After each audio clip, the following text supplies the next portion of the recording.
Assalamualaikum warahmatullahi wabarakatuh. Chef Aryo, apa kabar? Waalaikumsalam warahmatullahi wabarakatuh. Pak Muhammad Khairil Alam yang saya cintai, yang dirahmati Allah, yang saya hormati, guru saya dalam kehidupan. Masya Allah. Sama-sama, Saya senang sama-sama. berteman dengan Bapak ya, dengan Antum. Sopan nggak sih ngomong Antum sama Ustadz? Nggak apa-apa, Nggak apa-apa ya. santai aja.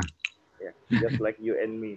Ya, Ya, saya senang bisa diajak untuk sharing dan berbagi dalam pengajian ini. Semoga ya. bisa menjadi ibroh, bisa menjadi pelajaran bagi kawan-kawan. Iya. Ya, okay. Silakan, Afwan. Oke. Kita mulai jam 10, udah. Ya. Baik, Assalamualaikum warahmatullahi wabarakatuh. Alhamdulillahirabbil alamin. Allahumma shalli ala Muhammad wa ala ali Muhammad. Rabbana zalamna anfusana wa illam taghfir lana wa tarhamna lanakunanna minal khasirin. Rabbi shrah li sadri wa yassir li amri wahlul 'uqdatam min lisani yafqahu qawli. Amin amin ya rabbal alamin. Alhamdulillah di minggu pagi hari ini kita berjumpa kembali dengan para sahabat Quran sekalian.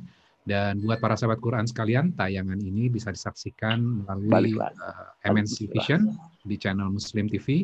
Kemudian juga bisa disaksikan di OTT, yaitu Vision Plus, Umat TV, VOA Islam, Radio Dakta, dan YouTube channel di Quran Inspiration. Seperti minggu-minggu sebelumnya, bahwa di sesi pertama kita akan berdiskusi sebuah ayat di dalam surat Al-Quran.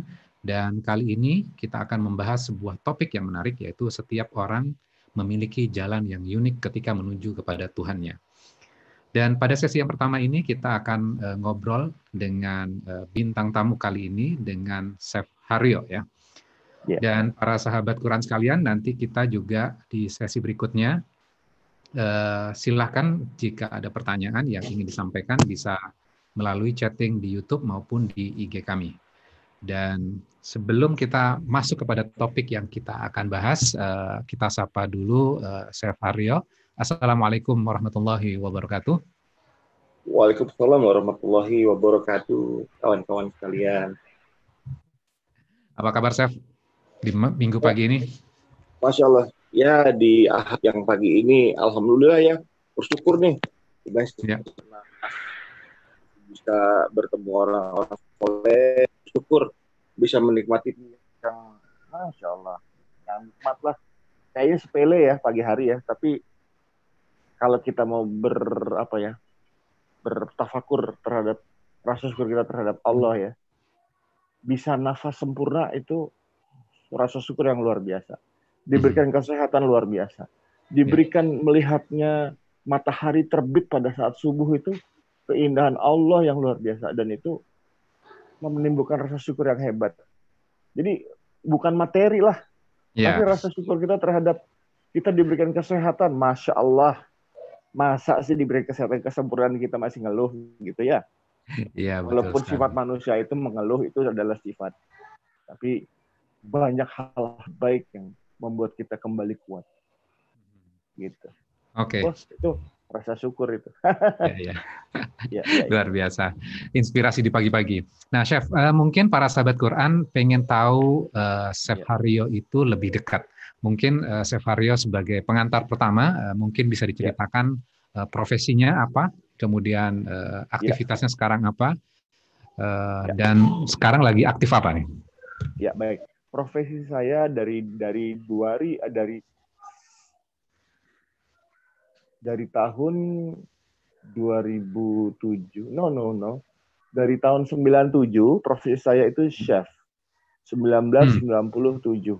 Itu profesi saya pertama sebagai juru masak pertama. Dan sampai sekarang alhamdulillah saya masih menyandang gelar chef atau juru masak. Kemudian kegiatan saya adalah penggiat Chef Halal Indonesia.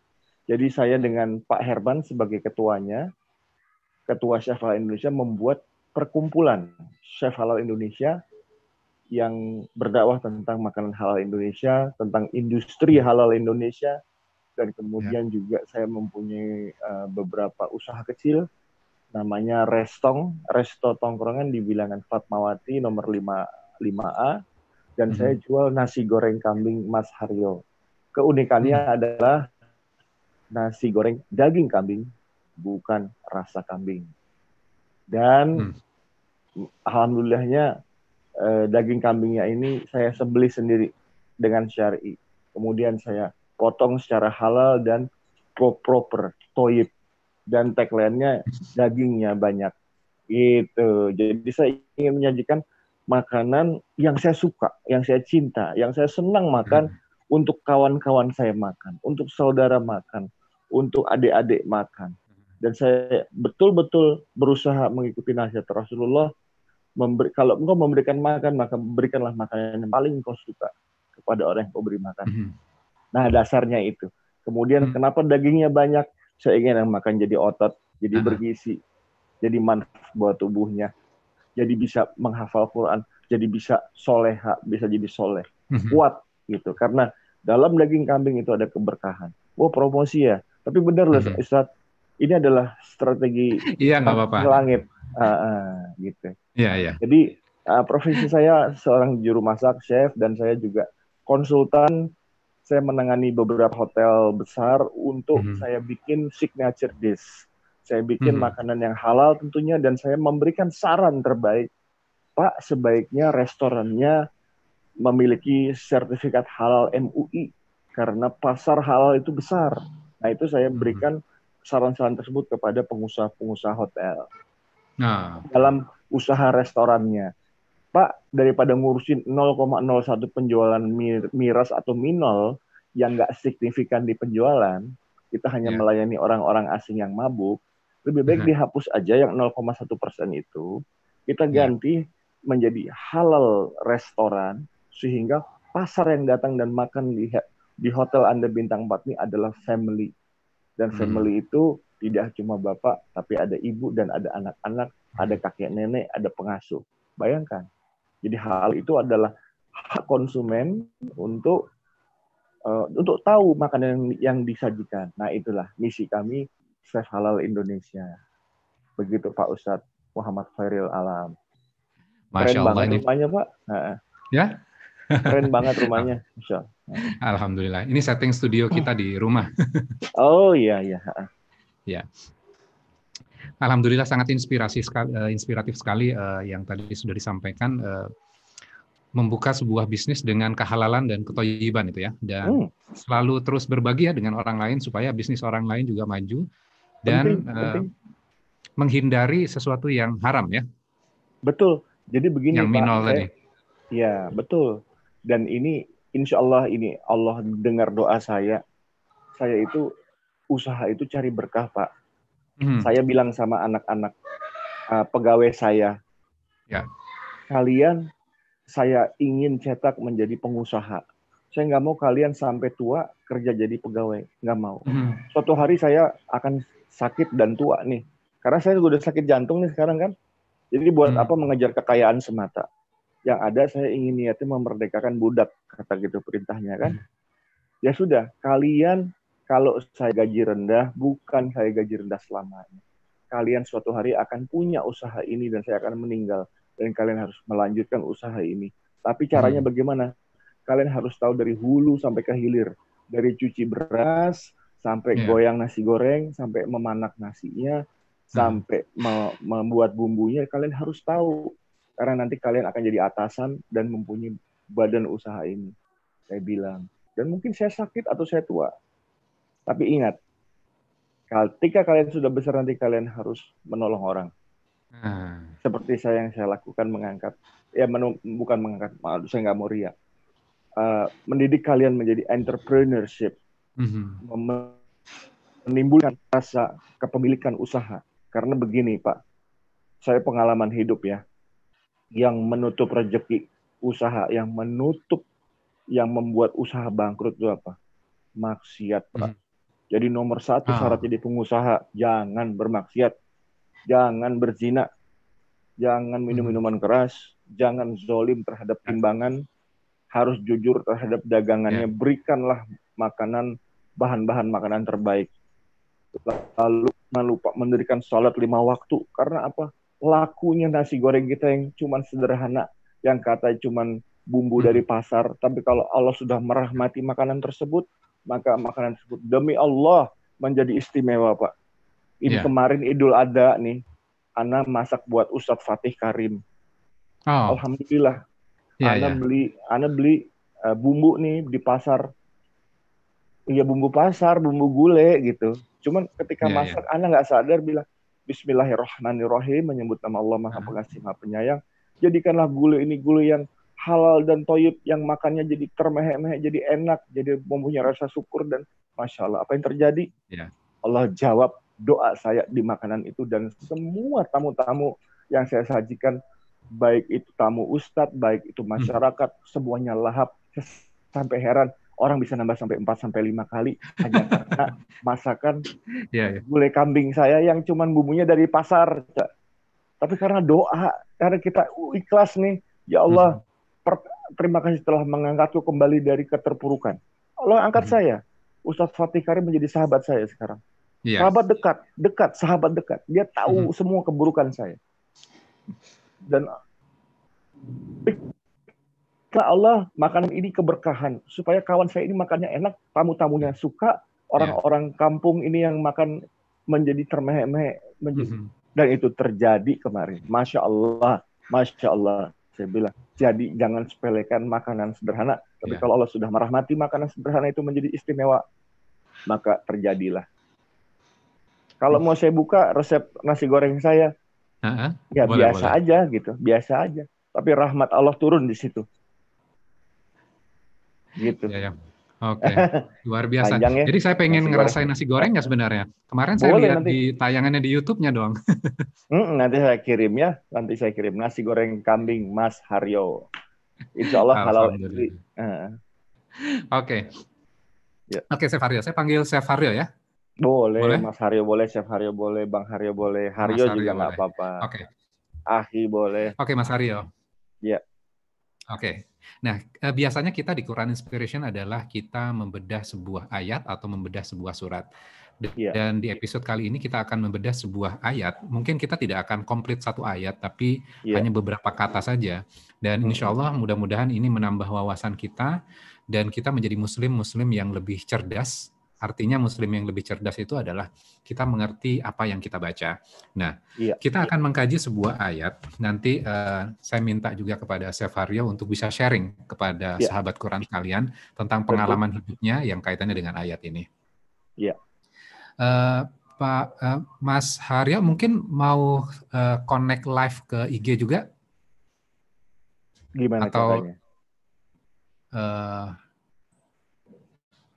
Nanti aja. Oke, kita langsung masuk kepada ayatnya. Saya baca dulu. A'udzubillahi minasyaitonirrajim. Bismillahirrahmanirrahim. Ud'u ila sabili rabbik. Serulah kepada jalan Tuhanmu. Bil hikmah, dengan hikmah. Wal mau'izatil hasanah, dengan sebuah pelajaran yang baik. Wajadilhum billati hiya ahsan. Dan bantahlah mereka dengan cara yang lebih baik. Inna rabbaka huwa a'lamu bima dhalla an sabili wa huwa a'lamu bil muhtadin. Sesungguhnya Tuhanmu, dia lebih mengetahui siapa yang tersesat di jalannya, dan dia lebih mengetahui mengenai orang-orang yang mendapatkan petunjuk. Ayat ini ayat yang luar biasa, dan ini adalah sebuah panduan kepada kita bagaimana sih sebenarnya cara berdakwah kita gitu loh. Nah, kita akan belajar sedikit-sedikit Chef Haryo. Ada satu kata yang penting di awal ini. Ada kata ud'u. Itu kalau kita lihat terjemahannya serulah. Asal kata dari kata ini adalah da'au. Da'au itu apa? Mengundang. Ketika mengundang artinya bahwa kita juga memberikan sebuah jaminan kepada orang lain tentang keamanan, kenyamanan, keramahan. Jadi ketika kita mengundang orang lain, misalnya Chef Haryo mengundang Ustadz Fatih Karim misalnya, pasti pengen datang ke tempat Chef Haryo, kondisinya nyaman, dan Ustadz Fatih merasa nyaman tuh di tempat itu. Dan keamanannya juga terjaga. Kan gitu kan? Nah, dakwah ini berarti mengundang orang lain dan memastikan orang itu mendapatkan keamanan dan kenyamanan pada undangan kita. Kan gitu kan prinsipnya. Jadi prinsip dakwah itu kita tidak ingin menjatuhkan orang lain. Iya. Prinsip dakwah itu adalah mengajak orang lain dan dia merasa nyaman tuh dengan apa yang kita sampaikan. Dan Iya. akhirnya dia mau menerima Mm, nasihat kita dan mm, kita tidak terkesan menggurui dia mm, gitu loh. Dan mm, dia menerima, ah iya benar ya, oh iya benar-benar. Nah, mm, itu tujuan dari dakwah. Oh, mm. serulah. Udah. Ternyata satu kata makna ini ternyata luar biasa. Nah, kadang dalam prakteknya gini, Sevario, kita itu cenderung ketika berhadapan dengan orang lain pengen menjatuhkan, pengen menyalahkan orang lain gitu loh. Dan Iya. kita rasanya Mempermalukan, puas nggak boleh banget. itu. Iya. Mm, Dan kita merasa puas banget ketika menjatuhkan dan menyalahkan orang lain. Ya, saya benar, Iya. orang itu salah. Padahal Iya. kalau kita belajar pada prinsip ini, ternyata dakwah itu membuat orang lain nyaman loh. Membuat orang Iya. lain aman. Iya. Nah, sekarang mungkin yang bisa di-sharing kepada kepada para sahabat Quran dari Chef Haryo adalah, saya mulai dengan sebuah pertanyaan nih, Chef. Iya. Afwan. Pernah nggak dalam kehidupan Chef Haryo sebagai seorang chef gitu loh, Iya. kemudian dakwah masuk ke dalam diri chef gitu loh, dan kita merasa bahwa, wah saya nggak nyaman tuh dengan model seperti itu, kok saya Iya. merasa nggak enak tuh, pernah nggak Iya. mengalami hal seperti itu? Oh, Dan kemudian ingat yang itu. kedua, adalah gimana tuh sebenarnya model dakwah dengan lingkungan seorang chef itu menurut Chef Haryo seperti apa tuh? Supaya kita juga tahu nih gimana caranya gitu Oke. dalam masuk dalam lingkungan Ya. chef itu. Dulu pada saat saya hidup dengan gaya hidup liberal, ya, liberal tuh American banget gitu, American kayak di film-film Hollywood itu. Dulu ya, saya itu takut dengan, bukan takut, risih dengan cingkrang, jenggot, Oke. teman-teman jamaah tablik yang sudah duluan mendapat hidayah ya. Ya, Saya Ustadz Ivan Sembiring, Ustadz Dery Sulaiman itu kan kawan-kawan dari jamaah tablik ya. Kalau Anda sendiri ya salafus soleh. Tapi itu bukan menjadi masalah. Saya tidak mempermasalahkan itu. Itu manhaj ya. Itu adalah pemahaman. Tapi ketika itu saya risih diajak sholat, di ketuk-ketuk rumahnya, didatangi untuk didakwahi. Tapi lambat laun saya bergaul dan saya mencoba mencari tahu, ternyata tidak seseram itu. Jadi lakukan saja. Jadi begini Pak, pernah nggak saya alergi didakwahi kan maksudnya kan? Ya pernah. Jadi dakwah itu sebenarnya adalah orang yang berdakwah itu sebenarnya sedang menasihati dirinya sendiri sebenarnya. Kalau itu yang paling benar. Kalau si pendakwah ini ingin memberikan dakwah, bagaimana caranya supaya dakwahnya diterima? Ya dia melakukan apa yang dia dakwahkan. Kalau dia mendakwahkan sholat 5 waktu, ya si pendakwah harus mendirikan sholat 5 waktu. Itu kuncinya. Kalau kita tidak mendirikan sholat 5 waktu, bagaimana kita mendakwai orang untuk sholat 5 waktu? Karena itu ada energi yang sambung menyambung. Itu pemahaman yang kalau kita melakukan perbuatan baik, maka bicara kita akan nyampe. Tapi kalau hey jangan riba, karena riba itu seperti berzina dengan ibu kandung. Tapi sebenarnya dia masih punya cicilan, dia masih punya kredit card kayak gitu. Jadi tidak akan ampuh gitu. Itu menurut nasihat guru saya, Pak Ustadz Khalid Basalamah, Pak Ustadz Subhan Bawazir juga mengatakan hal yang sama. Jadi kalau kamu berdakwah, kamu harus melakukan apa yang kamu dakwakan itu, insya Allah itu akan nyamber. Nah, seperti saya gitu, guys, hijrah itu nikmat loh. Bertaubat itu, masya Allah, ademnya luar biasa. Yang maksud itu nggak ada apa-apanya. Kenapa saya bisa menyampaikan itu kepada teman-teman yang belum berhijrah? Karena energi saya ini dulu saya seperti mereka, kemudian saya tidak pernah, insya Allah nggak mau saya menghina orang yang belum berhijrah. Kenapa? Karena saya seperti mereka dulu. Apa bedanya saya dengan orang-orang yang belum berhijrah? Bedanya apa? Bedanya adalah saya duluan yang kena hidayah. Tapi ketika hidayah sudah menghampiri si pelaku maksiat, maka bisa jadi dia lebih baik dari saya. Jadi nggak boleh kita menghina orang yang masih maksiat. Kita sayangi dia. Kita ajak dia kepada hal yang baik. Karena perintahnya apa? Bergaul dengan orang-orang soleh. bukan bergaul dengan banyak orang, bukan. Nah, gitu. Jadi kalau soal alergi, ya itu mungkin sayanya juga masih fakir ilmu, masih bodoh gitu ya, Ya. sehingga wajar saja. Jadi kayak kita dikatain kadal gurun kayak gitu, kita senyum. Kita dikatain Ya. kambing atau kebanjiran, kita senyum. Kenapa? Karena kita dulu seperti mereka. Karena saya dulu juga takut sama kadrun. Saya takut sama jenggotan. Saya takut Ya. sama celana buntung. Tapi Oke. ternyata itu adalah sunnah Rasul. Ya, Mm-mm. gini deh memahaminya deh. Dulu kita pakai baju punk, pakai baju kulit spike, tattoo, dengan rambut spike udah warna-warni. Kita hargai itu orang pakai baju begitu. Kalau orang mau pakai niqab, mau pakai hijab, mau pakai celana cingkrang, janggutan, ya udah itu adalah cara dia menunjukkan takwa. Libasut takwa. Baju nih membawa libasut takwa. Makanya Islam Ya. mengajar kita untuk libasut takwa, untuk memberikan contoh supaya orang takwa dengan apa, dengan pakaian yang baik, namanya libasut takwa. Kalau Mm. saya mau dakwah nih pakai jeans, Ya. tatoan, kaos gitu, baju kulit, motorcycle Harley, ngomong saya jorok, apa saya bisa ngomong dakwah? Nggak bisa Ya. gitu. Jadi pakaian adalah memperkuat pencitraan diri dia, Mhm. dan itulah dakwah.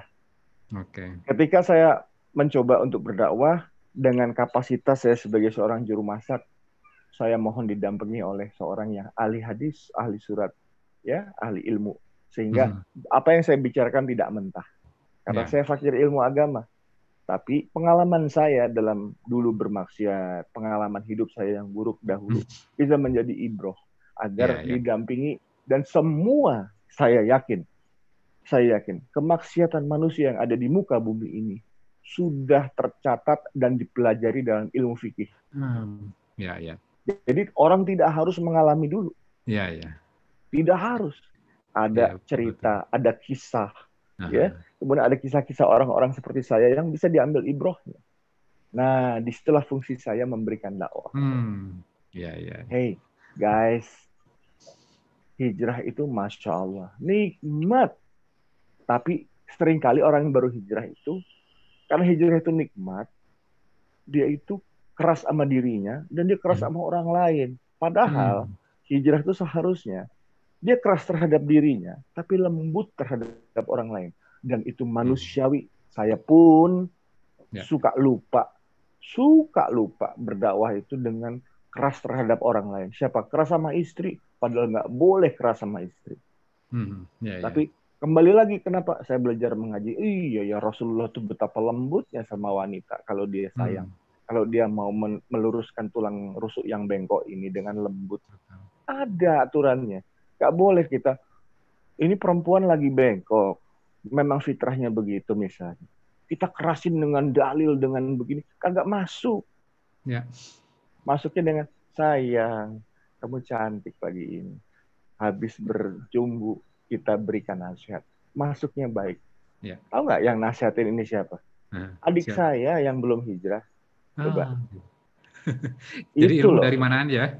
Dari mana aja. Kita jangan lihat rupanya. Kita jangan lihat Hmm. jabatannya, pekerjaannya. Bapak Hmm. tahu guru saya? Guru saya adalah tukang minyak, Pak. Dorong Hmm. minyak. Ya, ahli ngaji setiap hari. Pekerjaan dunianya apa? Dorong minyak tanah, Pak. Usia Hmm. 70 tahun. Ya. Tapi tidak pernah bersedih, tidak pernah kasar sama istrinya yang super cerewet. Selalu tersenyum, bersyukur. Selalu mendoakan saya, Mas Haryo yang sehat ya, yang berkah ya. Tuh guru saya. Wujud fisiknya, wujud materinya jauh dari materialisme.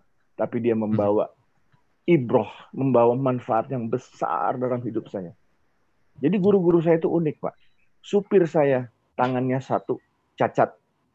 Tapi tidak pernah mengeluh, miskin dalam hidupnya. Istrinya dua, dua-duanya sayang sama dia. Tuh. Jadi rasa syukur itu, Masya Allah. Saya melihat banyak sekali rasa syukur. Saya bergaul dengan tunanetra. Dek, kamu punya uang 100. Kasih, Dek, uang 100 itu ke dia. Rasakan getaran tangannya. Itulah guru kita. Bahwa tunanetra tidak butuh sepatu 2 juta, tidak butuh baju 15 juta, tidak butuh rumah yang mewah dan private jet aja sekalipun dia nggak butuh. Dia hanya butuh untuk hidup, makan, bertahan. Maka berkasihlah dengan orang-orang yang tunanetra, dengan anak yatim, dengan orang-orang miskin. Maka engkau lihatlah ke bawah, maka engkau akan bersyukur dan tidak akan pernah mengeluh. Gitu, itulah guru kehidupan. Ya. Gitu, Jadi gurunya sebenarnya banyak ya dalam kehidupan. Bisa orang yang bermaksiat pun bisa menjadi sebuah pelajaran ya, atau orang yang sudah pernah melakukan maksiat di masa lalunya itu juga bisa menjadi guru untuk kita juga ya. Bisa. Maksiat sekalipun di depan mata itu adalah guru kita. Karena apa perintahnya? Tundukkan pandangan. Ketika Khomer sudah digelar, maka sebagai seorang muslim cepatlah pergi dari tempat itu. Itu perintah. Jadi guru itu bad or good itu adalah guru kita. Bagaimana kita menyikapinya? Makanya pentingnya hidup dan bekerja dengan ilmu agama supaya kita ini tidak sesat. Saya ini dulu sesat, taunya cuman work hard, party hard, work smart, don't work hard. Tapi there is no God between that. There is no God above that. Tidak ada. Nah, gitu Pak Ustadz. Muhammad Khairil Alam. Luar biasa, menarik sekali nih. Jadi baru pembahasan satu kata dan ketika melihat aplikasinya dan pengalaman hidup dari Chef Aryo ini banyak inspirasi untuk kita semuanya buat para sahabat Quran. Ternyata kita belajar bukan hanya kepada guru-guru kita tapi kepada kehidupan. Kehidupan itu bisa orang-orang yang sudah mengalami sebuah proses melakukan kemaksiatan, kemudian juga dia sudah hijrah. Ternyata itu juga bisa menjadi guru kita. Tadi yang saya ingat dari kata-kata Chef Aryo adalah tidak perlulah kita mengulang kesalahan orang lain untuk melakukan kemaksiatan, belajar dari sejarahnya untuk kita mengambil sebuah pelajaran, kan gitu Chef Aryo ya. Betul, Dan Pak. orang-orang di sekitar kita walaupun mereka orang yang biasa saja, bukan orang yang berilmu, tapi kita juga bisa belajar dari mereka. Kesulitan kehidupan mereka tidak menutup diri mereka untuk bisa memberikan pelajaran kepada kita. Jadi guru kehidupan buat kita ini banyak sekali. Masya Allah. Oke, kita lanjutkan lagi, Chef Aryo. Di bagian berikutnya nih, Chef Aryo. Ila sabili rabbik. Ud'u ila sabili rabbik. Serulah kepada jalan Tuhanmu. Di sini ada kata sabil. Ila sabil. Sabil itu apa? Kalau kita lihat terjemahannya, sabil di sini diterjemahkan kepada jalan. Jadi jalan. Nah, kalau kita belajar Al-Fatihah, Chef Aryo, di situ ada kata sirot tuh. Sirot itu juga diterjemahkan dengan jalan juga. Tentunya kalau kita belajar bahasa Arabnya, dua kata yang berbeda ini tentunya terjemahannya harusnya berbeda juga dong. Iya. Benar nggak? Oke. Sekarang kita coba mempelajari sedikit supaya kita juga bisa mengambil sebuah pelajaran. Ternyata ayat ini ayat yang sangat dahsyat sekali. Sabil itu berbeda dengan sirot. Sirot itu adalah jalan yang lebar, lurus, dan panjang. Itu adalah sirot. Sedangkan sabil itu adalah jalan yang lebih kecil dan tidak panjang. Nah, Allah memberikan sebuah image dan gambaran kepada kita, ajaklah kepada jalan Tuhan yang kecil, yang tidak panjang dan berkelok gitu loh. Maksudnya apa? Nah, yang menarik gini, kalau kita dalami ayat ini, tentunya setiap orang itu punya jalan yang berbeda-beda. Katakanlah kita bayangkan gini, Chef. Kayak kalau saya memberikan sebuah ilustrasi gini, sirot itu kayak kita jalan tolnya. Jalan tol itu kalau kita ke Jawa ya, dari Jakarta ke Jawa atau Jawa Timur, Jawa Tengah, itu jalannya lurus, panjang gitu ya, panjang dan lebar gitu loh. Nah, untuk menuju jalur tol itu, kita kan tinggal di rumah masing-masing. Rumah Chef Aryo dengan rumah saya berbeda. Untuk menuju jalur tol, pasti kita harus keluar dari gang jalan kita dulu. Entah di komplek, jalur yang kecil. Kemudian masuk ke jalur jalan rayanya. Setelah masuk jalan raya, masuk lagi jalur yang lebih besar lagi. Akhirnya kita masuk ke tol. Kan seperti itu tuh. Artinya apa? Bahwa orang untuk menuju jalur yang panjang lebar dan panjang dan lurus itu, orang itu harus melalui jalur-jalur yang kecil. Tidak mungkin kan dia langsung lompat ke jalan tol kan? Iya. Kita harus melalui jalur yang kecil itu. Artinya apa buat kita? Ini sebuah pelajaran bahwa untuk menuju jalur yang besar ini sangat tergantung kita posisinya di mana. Kalau posisinya Sefaria sekarang di rumah, pasti berbeda dengan saya tinggal di BSD. Kalau orang, ya, kalau orang dari kecil dia menjadi orang yang soleh, anaknya kiai, anaknya Pak Ustadz, besar di masjid, besar di pesantren, langkahnya pasti berbeda dengan orang yang dia melakukan sebuah pekerjaan, kemudian dia bermaksiat, gitu. Pasti jalurnya berbeda tuh, benar nggak? Nah, yang paling penting adalah serulah orang untuk menuju sabil. Jalur yang kecil itu dulu. Jadi mendorong orang gitu untuk berjalan menuju jalur yang besar. Nggak apa-apa. Mungkin kamu sekarang tatoan gitu. Mungkin kamu juga belum tahu tentang rukun sholat gitu. Tapi yang paling penting kamu melangkah dulu. Iya. Nah, ketika kita paham ayat ini, maka cenderung kita untuk bijaksana ketika melihat orang. Jadi kita akan lebih respect kepada orang yang memiliki jalur yang berbeda. Yang menjadi problem, Chef, kita itu merasa bahwa jalur yang kita tempuh itu adalah satu-satunya jalur. Iya, iya. Nah, ternyata ayat ini luar biasa. Allah memilihkan kepada kita sabili rabbik. Sabili rabbik. Ud'u ila sabili rabbik. Ajaklah serulah. Kuda'u ila sabili rabbik. Sabili rabbik. Serulah kepada jalan yang kecil ya, yang berkelok untuk menuju Tuhanmu. Gitu kira-kira, Chef. Nah, pastinya Chef Aryo mungkin bisa sharing kepada para sahabat Quran nih. Kira-kira pernah nggak mengalami sebuah perjalanan dalam kehidupan? Kalau saya berpikir gini, Chef. Kalau misalnya sebagai seorang chef, maksiatnya di mana tuh gitu ya? Ya kan? Kan masak gitu loh, masak menyediakan makanan buat orang lain. Kemaksiatannya di mana tuh? Mungkin kita tidak bisa berpikir seperti orang yang tahu di dunia itu mana baiknya, mana buruknya. Nah, mungkin Chef Aryo bisa sharing kepada para sahabat Quran sekalian, pernah nggak dalam kehidupannya melalui sebuah jalur yang berkelok, yang kecil gitu ya, kemudian harus berjalan, kemudian sampai sekarang bertemu dengan, tadi bersahabat dengan Ustadz Fatih, bertemu dengan Ustadz-Ustadz yang lain, kemudian belajar kepada beliau, dan sudah masuk ke dalam jalur yang lebih lurus dan lebar gitu ya, yang dilakukan oleh banyak orang. Monggo, Chef, silakan. Ya, baik. Apa sih maksiatnya seorang chef? Ya. Chef itu profesi, Pak Ustadz. Sama seperti ahli hukum, guru, sama seperti ustadz, sama seperti ustadznya ustadz, ya. Semua itu profesi. Maksiatnya di mana? Maksiatnya ini seorang chef ini dikasih nikmat pekerjaan, nikmat berkeliling dunia dibayarin, nikmat gaji yang tinggi, nikmat melihat dunia luar, dan semuanya fasilitas. Tapi nggak pernah bersyukur kepada Allah. Itu maksiat. Tidak pernah menyerahkan Allah terhadap nikmat dia dipercaya orang luar negeri untuk megang restoran di hotel.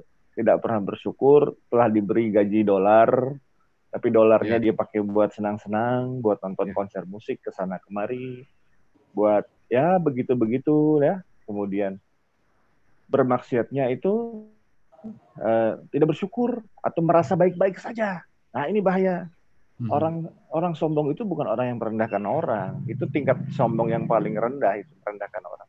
Tapi tingkat kesombongan yang tertinggi adalah I'm fine, I feel fine, saya nggak jahat sama orang, saya tidak zalim sama orang, tapi saya tidak bersyukur dengan nikmat itu. Itu sombong paling tinggi. I'm fine, but there is no God above us. Itu sombong.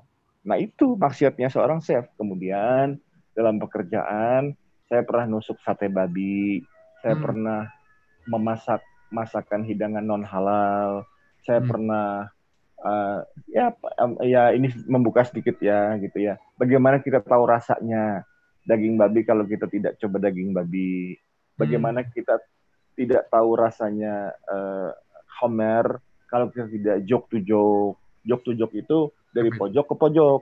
Nah, itu ada namanya, ada istilahnya, ada jenis minumannya, ada sifat minumannya, ada warnanya, ada pembuatan, ada botolnya, ada cara menuangnya, ada stylenya, ada desainnya, ada pabriknya, ada cara penyimpanannya. Itu kita hafal.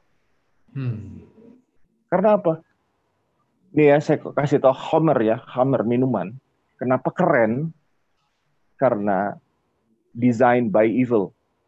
Hmm. Ya, jadi energi dari Homer adalah design by evil. Karena evil itu adalah tipu daya. Keren megang botol JD itu keren. Tapi di Ya. balik JD itu adalah the mother of criminal. Ibunya kriminal. Dengan mabuk orang kehilangan kesadaran, dengan mabuk orang bisa memperkosa seorang gadis, dengan mabuk orang bisa memukul, orang bisa apa ya, bisa bermaksiat dengan ketidaksadaran itu, Hmm. bisa membunuh dengan mabuk. Ya. Bayangkan, the mother of evil, the mother of criminal itu Homer. Jadi dan itu dilegalkan oleh negara gitu. Hmm. Serem bos, Ya, ya. ya kan? Dan itu dilegalkan di bisnis-bisnis hotel dan restoran dan jumlah pasarnya mohon maaf 0,1%. Saya tantang Ustadz, Hmm. sebutkan 10 barang haram. 1, 2, 3, 4, 5. Sebutkan 10 barang haram. 6, 7, Homer, 8, 9, 10. babi. Ah, baru jawab 2 kan? Ya, Artinya barang haram itu dikit. Ngapain lu pikirin? ya. Nih, sebutkan 10 barang halal. 1, 2, 3. Nasi goreng, rendang, gulai, es krim, Tuh, susu. jelas bahwa halal itu Masya Allah banyak. Jadi Oh. ngapain ngurusin barang-barang haram, ngapain mikir Hmm. babi, darah, apalagi racun, sabu, kokain, heroin, dikit barang haram itu. Tapi memang tipu daya, bikin ngefly katanya, heroin bikin orang jadi percaya diri, jadi cepat. Tapi badannya rusak tuh, kena penjara tuh, 30 tahun penjaranya gara-gara nyelundupin heroin. Keren, kaya duniawi, edan berani nyelundupin heroin mah orang gila aja. Ya, orang hebat nih, pemberani. Tapi apa ganjarannya 30 tahun penjara, bos? Nggak sebanding dengan nikmat yang kau pakai serosot di hidung. Ya. Dan di dunia entertainment, pemakaian heroin, sabu-sabu, dan lain-lain itu berseliweran setan-setan itu. Hmm. Dan itu semua tipu daya. Dengan sabu, ya, orang jadi percaya diri, orang jadi kerjanya kuat, orang di entertainment jadi pede, padahal dalamnya hancur, imannya terkikis, rumah tangganya berantakan, duitnya seabrek-abrek demi Allah banyak. Tapi apakah nikmat itu yang kita cari? No, man. Ya, ya. At all. Itu tipu daya. Apakah nikmat dari seteguk Homer yang memabukkan dan keren itu, yang dipegang Slash, gitarisnya Guns N' Roses itu apalagi membawa keselamatan? Tidak. Membawa keburukan, iya. Banyak vokalis-vokalis rock, metal, Hmm. yang masalahnya kecanduan minuman. Tapi kekayaan duitnya, Masya Allah. Subhanallah, kekayaan dunianya. Tapi apa? Matinya bunuh diri, bos. Matinya kegantungan obat bius. Matinya gantung diri. Su'ul khotimah meninggalnya. Itu Hmm. rockstar-rockstar kita yang kita lihat. Kayak Kurt Cobain, bunuh diri. Kemudian Chester Bennington, dia harus gantung diri. Kemudian vokalisnya Audioslave. Ya. Whitney Houston yang cantik, yang orang gereja loh, bayangin. Kayaknya kerennya kayak apa? Meninggal su'ul khotimah. Subhanallah. Apa itu yang kita cari nikah itu? Nah, ya. Jadi jangan terjebak kepada cinta dunia, cinta wahana. Ngeri. Nah, itulah maksiatnya Chef itu begitu. Jadi tidak hanya Chef, maksiatnya pengacara, maksiatnya polisi, maksiatnya ustadz. Ustadz itu manusia juga. Dia Ya. bisa salah jalan. Ya. Kalau kami nih godaannya perempuan nakal. Kalau Hmm. Ustadz godaannya perempuan soleha. Bener nggak? Soleha. Nah, Ya, ya. nah, itu. Jadi Oke. masing-masing profesi itu punya maksiat, punya Hmm. kecenderungan untuk ke sana. Apa yang Hmm. menjaga kita? Ilmu agama, akhlak, Hmm. adab, ya, mengingatkan dengan apa? Berkumpul dengan orang-orang soleh. Kalau Hmm. kita kumpul dengan orang soleh, minimal kita malu kalau nggak sholat. Ya, ya.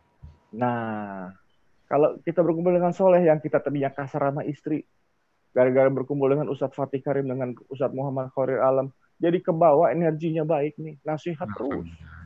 Nah, jadi Masya Allah, Pak Muhammad Khairil nih bisa japri aneh, mau berteman dekat, mau bersahabat, mau ngajarin agama ke saya. Nikmat ya Allah. Iya. Itu. Jadi ini ceritanya sebenarnya nyambung, Chef. Karena waktu itu saya di WA sama Ustadz Fatih. Katanya Chef Haryo kirim salam ke saya. Padahal saya sama Chef Haryo nggak kenal tuh. Chef Haryo juga nggak kenal saya. Tapi dari situ alhamdulillah Allah menakdirkan kita bisa bersilaturahmi dan saling berbagi nih, saling belajar. Masya Allah. Luar biasa. Oke, Chef. Di bagian terakhir nih kita mengupas ud'u ila sabili rabbik. Ada kata rabbik di situ. Rabbik itu adalah Tuhanmu. Ajaklah, serulah kepada jalan Tuhanmu. Dan yang unik adalah di sini Allah menegaskan dan memberikan sebuah penekanan bahwa jalan yang lurus tadi, jalan yang kecil yang berbelok menuju kepada Tuhan kita itu bukan jalannya kita loh, itu jalan Tuhanmu. Nah, yang menjadi problem adalah, Chef, kadang kita merasa ketika kita mendakwahkan kebenaran, kita mendakwahkan kebaikan, kita mendakwahkan agama, kemudian kadang kita belajar sebuah mazhab, kemudian kita merasa bahwa ini adalah jalur yang benar nih, yang lain tuh nggak benar nih, gitu loh. Oh gitu ya. Dan kita merasa bahwa kita menjadi pemilik jalan itu, padahal kita kan salah seorang di jalan yang Allah punya. Jalan itu bukan punya kita, ya kan? Jalan itu punyanya Allah, gitu loh. Sehingga kita tidak perlu memblaming orang lain ketika jalurnya berbeda dengan kita, gitu loh.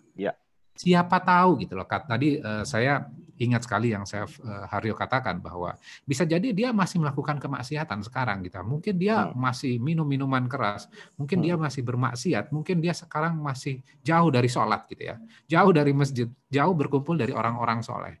Tapi kita nggak tahu ke depan kalau Allah menakdirkan kepada dia dan memberikan hidayah kepada dia, akhirnya dia insaf, bisa jadi dia masuk ke dalam jalur yang berbeda dengan kita, tapi dia menuju kepada jalurnya Allah, gitu ya. Dan bisa jadi keimanannya gitu bisa lebih tinggi dibandingkan diri kita, gitu ya. Karena dia sudah mengalami sebuah proses kehidupan yang mungkin gelap gulita, kemudian akhirnya dia tersadar, masa hidup saya gini-gini saja ya. Masa hidup saya malah mendatangkan keburukan kepada orang lain. Saya ingin mendatangkan kebaikan kepada orang lain. Akhirnya dia terjun langsung ke dalam dunia dakwah, tapi dengan versinya dia. Dengan berstory, dengan dia bercerita kepada orang lain, kemudian mengenal orang lain, dan akhirnya berbagi.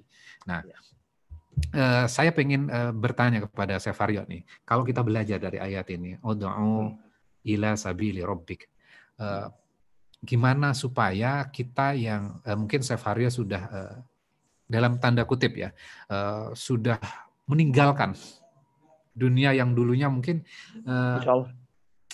buruk, kemudian sekarang berganti kostum dengan baju yang lebih Islami, kemudian bisnisnya juga sekarang insya Allah lebih halal, gitu ya, lebih thayyib, gitu loh. Gimana menjauhkan hati ini supaya kita nggak merasa bahwa jalur ini punya kita, gitu. Monggo, Chef. Oke. Masalah ini deh, masalah merasa benar ya. Merasa benar ini adalah jalur saya.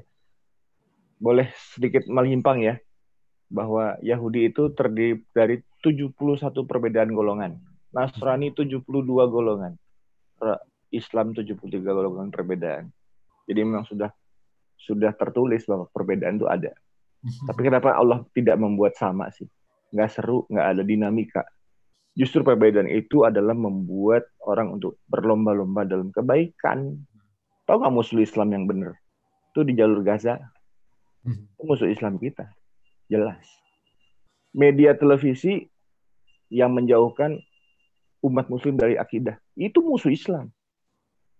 Musik-musik yang mengajarkan kepada kemaksiatan, yang melupakan kita kepada murotal, yang membuat kita menjadi terlena dengan nada-nada yang indah, dengan nada-nada yang jejet. sehingga kita lupa kalam Allah, kita lupa ada Al-Quran di sana. Itu musuh kita sama diri kita nih, nafsu. Kita merasa paling benar, this is my own way, yang lain salah. Itu kesombongan. Jadi bagaimana bisa menghindari itu? Ya belajarlah dari 4 arah mata angin. Jadi kalau mempelajari sebuah ilmu, jadilah ikan di laut tanpa harus menjadi asin. Itu prinsip saya.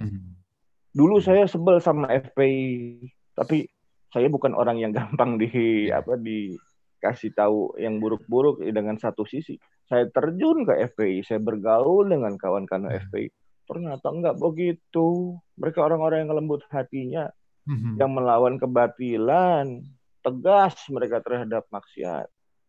Tapi di fitnahnya subhanallah. Gitu. Jadi jangan belajar satu sisi intinya. Belajarlah 4 mata angin. Ya, di agama aja ada itu kok. Mazhab Syafi'i, Hambali, Maliki, ya kan? Belajar itu semua. Gitu. Ambil yang membuat hatimu adem. Ambil yang membuat hatimu sejuk. Tapi tidak ambil yang membuat hatimu menjadi panas dalam berdakwah. Tidak membuat hatimu menjadi kasar dengan istri kita. Ya Allah. Saya masih melakukan ini kadang-kadang gitu ya. Ada setan tuh iblis itu tidak suka kehilangan life member gitu ya. Jadi apapun keimanan seseorang setinggi-tingginya iman itu pasti akan diuji. Dan ujian itu dekat dengan kita. Tapi Rasulullah itu menyukai orang-orang yang sabar. Ada perintahnya. Ya Allah, saya masih keluar dari situ. Gitu. Masih belajar sabarnya. Nah itulah gunanya kita. Pak Ustadz Fatih Karim, saya minta tolong diruqyah. Barangkali ada hal-hal buruk di badan saya yang belum keluar barangkali. Nah itu saya minta. Bagaimana? Dengarkanlah murotal, ya kan? Mengajilah dengan orang-orang soleh, berkumpul dengan orang soleh. Itu, Pak. Jadi terus membersihkan diri itu harus setiap hari gitu. Bermusabah ya. Kemudian bertaubat itu, ya Allah aku bertaubat. Sholat taubat itu tiap hari loh. Kita nggak tahu, kita menzolimi orang yang dekat, menzolimi orang yang kagum dengan kita ya, dengan kita tidak menyapa dia. Itu sudah zolim gitu. Kita capek, kita nggak menyapa dia dengan senyuman, itu zolim. Jadi taubatlah setiap hari. Berkoreksilah setiap hari. Manusia itu nggak ada konsep manusia suci, itu nggak ada. Semua manusia itu berdosa. Itu memang konsepnya Allah. Makanya diturunkanlah Al-Quran sebagai apa? Sebagai pedoman hidup. Apakah bisa? Bisa. Ada contoh manusia, Rasulullah kok. Kita ini yang jauh dari sempurna nih. Saya ini orang jauh dari sempurna ya. Waduh, masih jauh lah gitu. Kadang-kadang memalukan gitu ya. Perbuatan ketololan terhadap maksiat. Masih suka lupa, kufur nikmat, kemudian malas. Ya. Itu kan bentuk-bentuk dari tidak punya rasa syukur dan sifat manusia itu sendiri. Tapi harus apa? Dilawan. Hidayah itu harus diraih. Kemudian taubat itu harus segera disadarkan. Gitu. Kalau marah ya duduk, wudu. Itu susah banget. Marah, ambil air wudu itu susah loh. Kalau kita nggak kuat imannya, marah nih dengan keadaan yang kita nggak suka. Disuruh duduk, disuruh wudu, disuruh sujud itu sulit. Demi Allah sulit bagi yang jauh dari iman. Dan itu ujiannya orang beriman. Jangan dipikir hijrah itu gampang. Ujiannya orang hijrah itu iman loh. Yang aduh, seram Ustadz. Tapi tetap harus dilawan. Tetap harus diperjuangkan. Karena tidak ada manusia yang suci dan Allah mencintai umat yang bertaubat itu. Tuh dasarnya. Oke. Jadi berjuang aja gitu. Jihad melawan diri. Ya. Oke. Makasih Sefario. Oke, kita sudah masuk ke segmen terakhir. Ini kita akan buka sesi pertanyaan. Dan ini sudah beberapa pertanyaan sudah masuk di chat di YouTube kita. Assalamualaikum Sefario. Waalaikumsalam warahmatullahi wabarakatuh. Masya Allah seger-seger banget ya, semangat ikut kajian. Iya. Kelihatan kita habis mandi ya. Iya, belum. Oke, izin bertanya kepada Chef Haryo. Andai waktu itu, Haryo, Afwan. andai waktu itu Chef nggak diuji sakit jantung, akankah Chef hari ini menuju pintu hijrah? Apa sih pengertian hijrah bagi Chef? Oke, sakit itu bagi saya tiga. Hmm. Insya Allah Allah menggugurkan dosa-dosanya dengan sakit. Hmm. Yang kedua, Allah mengazab saya dengan keburukan saya yang dahulu. Ini azab bagi saya. Tapi saya harus berkhususan, harus berprasangka baik. Karena Allah itu baik kok. Menjawab banyak sekali doa-doa saya. Menjawab sekali kenikmatan hidup saya. Walaupun saya bermaksiat. Jadi saya harus tetap fokus Allah itu baik. Yang ketiga, Allah memberikan saya sakit agar apa? Agar saya diberikan kesabaran. Karena sabar itu yang membayar amal-amal yang tidak saya lakukan dulu. Nah, yang mana? Coba ngaca, yo. Kalau saya sih ya maaf ya Pak, kayaknya saya diazab sama Allah. Untuk apa? Ya, inilah ganjaran hidup saya. Gitu. Saya nggak mau GR lah.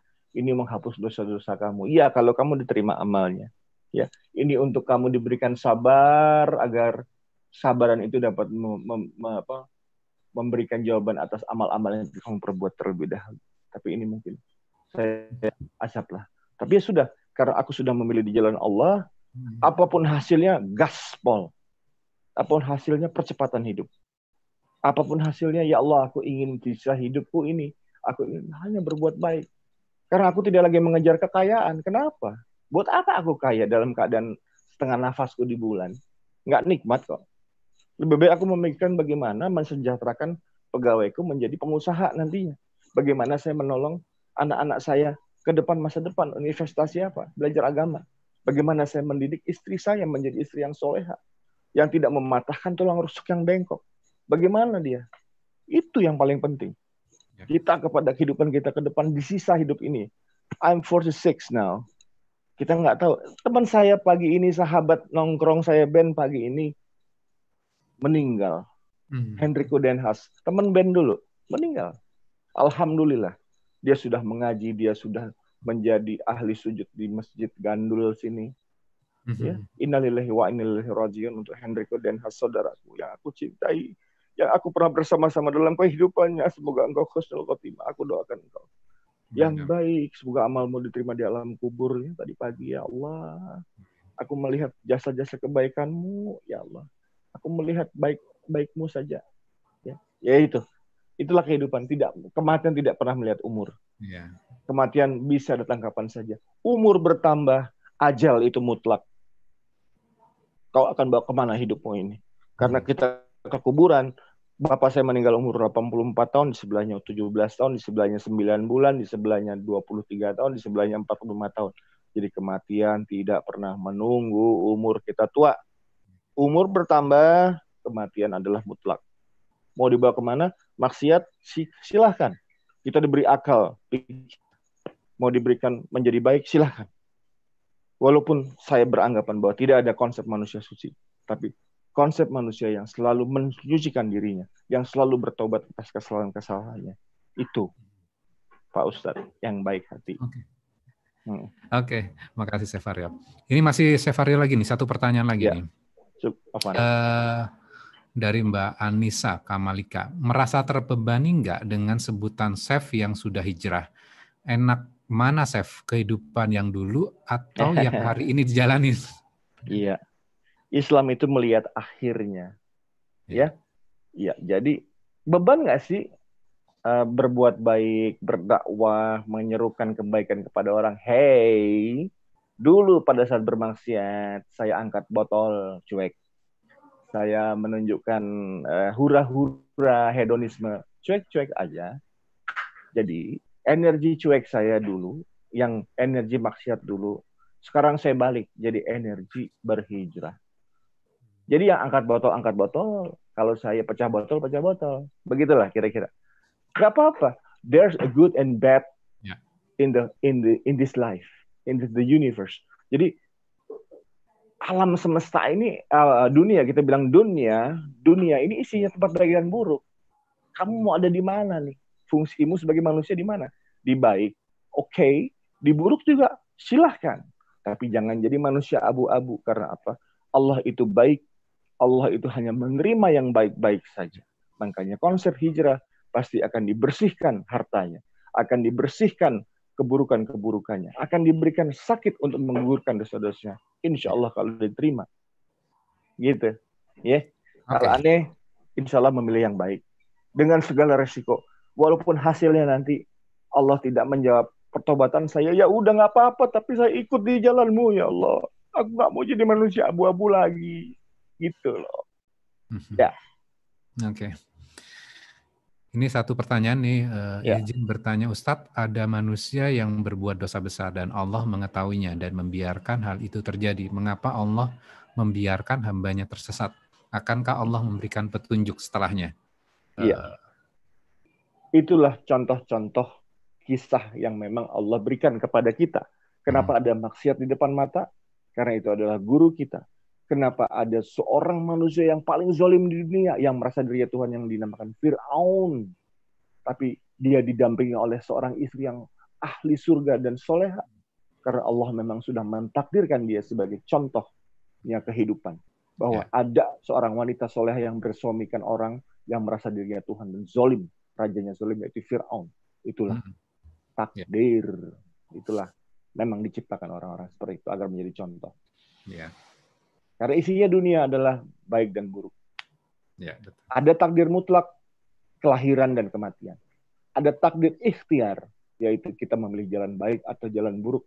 Karena Allah memberikan kita akal budi pekerti untuk berpikir. Untuk berpikir ke dalam. Baik dan buruk. Kamu pilih mana? Baik. Karena apa? Aku punya akal kok. Dulu aku ketika bermaksiat, aku berakal. Tapi hanya menggunakan akal tanpa dalil dan agama. Sekarang, hidup saya dengan akal, tapi dengan ilmu agama, insya Allah. Makanya bergaul dengan ustadz yang punya ilmu, supaya nggak kesesat lagi. Itu, Pak. Oke. Jadi memang Allah itu sudah memberikan pilihan jalan ya. Sudah memberikan pilihan jalan kepada kita. Tinggal pilihan kita mau memilih jalur yang baik dan apakah kita memilih jalur yang tidak baik. Jadi kelebihan manusia itu diberikan sebuah opsi untuk memilih. Sudah ditunjukkan jalan. Kalau ke sini benar ya, kalau ini salah ya, terserah kamu mau milih yang mana. Jadi sesungguhnya Allah itu tidak pernah zalim kepada hambanya. Namun hambanya yang seringkali zalim terhadap dirinya. Terhadap dirinya sendiri loh ya. Betul. Zalim terhadap dirinya sehingga ketika makanya Allah...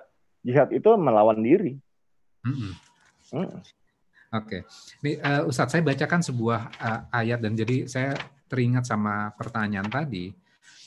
Itu di surat Yasin. Saya cari dulu ayatnya. Surat Yasin itu surat ke-36. Di ayat di ayat belakangnya. Saya bacanya. A'udzu billahi minasyaitonir rajim. Bismillahirrahmanirrahim. Alladzi ja'ala lakum minasyajaril akhdari nara fa idza antum minhu tuqidun. Yang menjadikan untuk kalian, Allah yang menjadikan untuk kalian dari pohon yang hijau. Api. Jadi Allah menjadikan api dari pohon yang hijau. Fa'idha, maka tiba-tiba antum, kalian semua, minhu, darinya, menyalakan api dari pohon yang hijau itu. Dan ini merupakan sebuah ayat yang luar biasa, Chef. Ayat ini bercerita tentang Allah menjadikan api dari pohon yang hijau. Kemudian tiba-tiba diri kita menyalakan api dari pohon yang hijau itu. Nah, maksudnya apa nih ayat ini? Maksudnya adalah, kaitannya nanti akan menjawab pertanyaan tadi. Allah menciptakan pohon yang hijau. Pohon yang hijau itu kalau kita lihat Al-Quran, maka ketika Allah menceritakan ini, bayangan kita ketika bercerita tentang pohon yang hijau, bayangan kita kemana tuh? Jannah. Ke dalam surga. Kemudian naro berarti api, langsung memori kita itu teringat dengan neraka. Jadi ayat ini kalau kita tafsirkan, Allah menjadikan surga dan Allah menjadikan neraka. Kemudian berikutnya, fa'idha, maka tiba-tiba, sekonyong-konyong, antum, kamu, minhu, darinya, dari pohon yang hijau itu, menyalakan api. Kan nggak mudah, Chef, menyalakan api dari pohon yang hijau. Nggak mudah membakar pohon yang sedang tumbuh, itu kan nggak mudah, Chef. Iya. Kecuali pohon itu kan kita potong, kemudian kita jemur gitu ya, kering, maka mudah dibakar. Tapi kenapa kamu kok tiba-tiba menyalakan api dari pohon yang hijau itu? Kan itu butuh ekstra Iya. usaha ya. Iya. Jadi, kalau kita simpulkan dari ayat ini, sesungguhnya Allah itu menakdirkan kepada kita menuju kepada surga. Tapi kenapa kok tiba-tiba kamu menyalakan api neraka Kan untuk api. dirimu sendiri? Kenapa Iya. kamu bermaksiat? Kenapa kamu milih itu? Kenapa Iya. sekonyong-konyong kamu memilih itu? Iya. Berarti Allah nggak zalim kepada kamu gitu loh. Yang zalim adalah diri kamu. Ternyata di Betul. dalam surat Yasin ini, satu ayat ini ternyata luar biasa sekali. Nah, pertanyaan berikutnya, apakah Allah akan memberikan hidayah nggak? Memberikan petunjuk nggak kepada orang-orang yang seperti ini?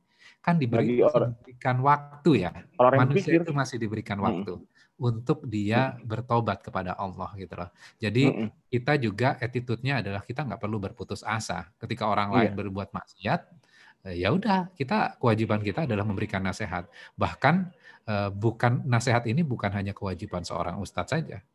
Seorang chef itu juga punya kewajiban tuh di lingkungannya untuk melakukan dakwah. Karena yang bisa masuk dan ngobrol dengan chef-chef yang tanda kutip masih bermaksiat, itu akan lebih enak nasihatnya dari seorang chef yang teman mereka gitu loh. Ya, kan? bahasa pergaulan itu lebih masuk kepada lingkungan pergaulannya. Aneh dalam sama anak motor masuk, bahasanya bahasa motor. Nah, bahasa jaru masak chef gitu. Iya, betul. Oke. Oke, nah sekarang kita masuk ke dalam sebuah kesimpulan. Kita sudah masuk ke bagian terakhir, Chef. Iya. Kita sudah belajar ud'u ila sabili rabbik. Serulah, ajaklah ke dalam jalan Tuhanmu. Dan ini adalah sebuah perintah kepada kita. Dan perintah ini untuk setiap muslim. Bukan hanya seorang ustadz saja, bukan seorang ulama saja, bukan hanya kiai saja, bukan tugas orang yang pesantren saja, tapi setiap manusia yang sudah memiliki sebuah pengetahuan, memiliki ilmu, memiliki sebuah pengalaman hidup, itu juga harus dibagi dan mengajak orang lain untuk menuju kepada jalan Tuhannya. Mungkin kita merasa bahwa, oh saya belum layak nih menjadi seorang juru dakwah. Ya, karena kita merasa ilmu kita belum cukup tuh. Maka yang tadi Chef Haryo berbagi pengalamannya adalah ya kita bergaul lah dengan orang-orang yang memiliki ilmu agama. Kalau kita, versi kita adalah versi yang pengalaman hidup kita, yang mudah-mudahan bisa jadi inspirasi buat orang lain. Gitu kira-kira, Chef ya. Jangan malu untuk belajar. Jangan malu untuk belajar. Betul Jangan sekali. malu untuk bertanya. Bertanya sesat di jalan nanti. Betul sekali. Dan kita tidak perlu merasa diri kita adalah orang yang suci. Dan kita terus belajar memperbaiki diri kita sehingga kita menjadi pribadi yang jauh lebih baik lagi. Yang menjadi problem adalah kita merasa adalah kita sudah baik dan orang lain yang salah. Sehingga tidak ada ruang buat kita untuk menyempurnakan diri kita. Tugas kita adalah memperbaiki kualitas diri kita, sekaligus juga kita mendakwahkan kepada orang lain. Bukan berarti ketika kita berdakwah, kita mengatakan bahwa diri kita perfect, orang lain salah, tapi dengan kita melakukan dakwah, kita berharap diri kita sesuai dengan apa yang kita dakwahkan itu. Kan kira-kira tujuannya gitu, Chef ya? Iya. Kalau taraf saya ini masih menasihati diri sendiri sebenarnya. Makanya ngomong kemana-mana, itu menasihati diri sebenarnya. Ya Allah. Ya, dan terakhir mungkin dari Chef Haryo sebagai penutup buat para sahabat Quran, kira-kira nasihat yang bisa diberikan dan bermanfaat buat para sahabat Quran. Monggo, Chef, silakan. Ya, baik. Tetaplah berbuat baik. Tetaplah belajar dengan kehidupan. Artinya buka mata, buka hati, buka telinga. Lihatlah kehidupan dunia fana ini. Tapi dengan bekal ilmu agama. Engkau mau bekerja berhadapan dengan pekerjaan, dengan konflik pekerjaan, dengan macam-macam. Bawa ilmu agama. Mau bergaul dengan lingkungan baru, bawalah ilmu agama. Mau keluar negeri ke Amerika, Kanada, ke Inggris, ke London, mau belajar dapat beasiswa, jangan lupa bawa bekal agama, karena dunia ini fana, dunia ini fata morgana. Oke? Yang kedua, bergaulah dengan orang-orang soleh. Bergaul dengan orang soleh bukan quantity, bukan jumlah, tapi Ya. quality. Bukan banyak teman, bukan. Kalau temannya nggak kualitas, buat apa? Kita mending berteman dengan 10 orang, tapi orang-orang hebat, orang-orang pengusaha yang muslim, pengusaha yang soleh, ya kan? Ustadz yang berilmu, kemudian macam-macam lah, banyak orang hebat. Tapi begini, kalau dunia pekerjaan kita kan bergaul dengan dunia pekerjaan nih. Antum mengukur kita ini mengukur bos kita, atasan kita gampang. Kalau atasan kita ini sholat, itulah pemimpin kita. Tapi kalau atasan kita tidak mendirikan sholat, dia hanya sebatas pemimpin dunia saja. Jangan engkau ikuti ilmu-ilmunya, nasihat-nasihatnya. Cukup engkau bekerja, cari uang. Tapi dirikanlah sholat. Tapi kalau engkau melihat atasan kamu, dia berusaha, dia pengusaha, dia mendirikan sholat dan temui di musola di masjid, itulah pemimpin kamu. Ikutilah nasihat-nasihat. Itu pengalaman aneh. Ya, itu untuk pekerjaan yang paling gampang. Lihat aja pemimpinnya. Oke. Mau lihat keluarga, lihat bapaknya. Bagaimana dia memperlakukan istrinya. Bagaimana, ya ini nasihat buat diri saya sendiri. Bagaimana dia memperlakukan anak-anaknya. Bagaimana dia memperlakukan lingkungannya. Bagaimana dia dapat mengelola kesabarannya. Karena sabar itu naik turun loh.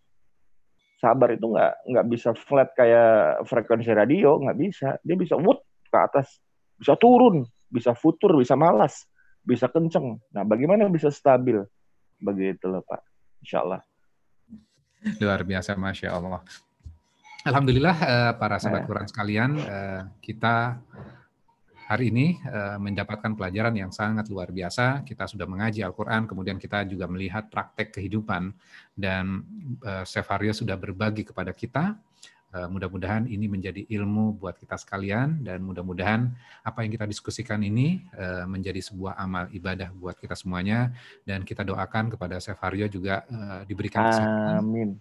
Kemudian diberikan doa supaya keluarganya rukun, sakinah, mawaddah, dan warahmah. Ya, mencintai istrinya, mendidik istrinya, mengajak kepada surga. Ya, insya Allah. Amin, amin, amin. Dan terus untuk melakukan dakwah sesuai dengan profesinya. Dan mudah-mudahan bisnisnya juga makin berkembang dan menginspirasi orang. Berkah. Dan memberikan berkah kepada bisnisnya. Dan menginspirasi orang lain juga bisa memilih jalur bisnis yang penuh keberkahan dari Allah Subhanahu wa taala. Masya Allah, Masya Allah. Kita tutup dengan doa kafaratul majelis. Subhanakallahumma wa bihamdika asyhadu an la ilaha illa anta astaghfiruka wa atubu ilaik. Mohon maaf jika ada yang kurang berkenan. Wabillahi taufik wal hidayah. Wassalamualaikum warahmatullahi wabarakatuh. Waalaikumsalam warahmatullahi wabarakatuh. Terima kasih Chef sudah bergabung bersama kami dan sudah berbagi ya Chef. Insyaallah. Alhamdulillah.